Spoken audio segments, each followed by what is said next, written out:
আসসালামু আলাইকুম everyone, welcome to হাবিস হবি পেজ। নিয়ে আসলাম নতুন একটা ব্লগ। গতকালকে আমি একটা ছোট পোস্ট করেছিলাম, যেটা হচ্ছে আমি কীভাবে আমার ছোটো মুরগিগুলোকে বা বড় মুরগিগুলোকে গুটি বসন্তের বা ফাউল ফক্সের ট্রিটমেন্ট করাচ্ছি।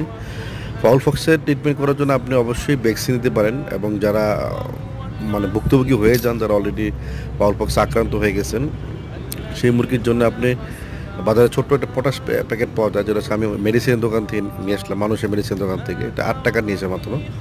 তো আমি হাফ কাপ পানির মধ্যে এটা ভালোভাবে গুলিয়ে আমি কটন দিয়ে ব্যবহার করি।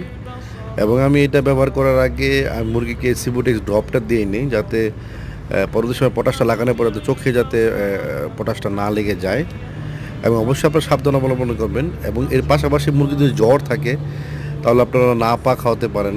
এবং হচ্ছে এর পাশাপাশি আপনারা কসমেক্স অথবা কোনো ভালো মানের অ্যান্টিবায়োটিক, যেমন আমি